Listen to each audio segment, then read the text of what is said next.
Oke teman-teman, terima kasih telah menonton video ini. Jangan lupa kalian untuk like, comment, and subscribe, karena subscribe dari kalian lah channel ini akan berkembang dan selalu mengupdate video-video terbaru.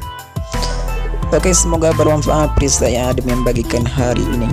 Apabila kalian punya preset yang ingin saya ada membuatkan untuk video selanjutnya, kalian bisa komen di bawah. Oke, dan jangan lupa kalian share juga ya channel JECK ini, supaya channel ini terus berkembang dan selalu mengupdate video terbaru. Oke, terima kasih, see you next time and goodbye.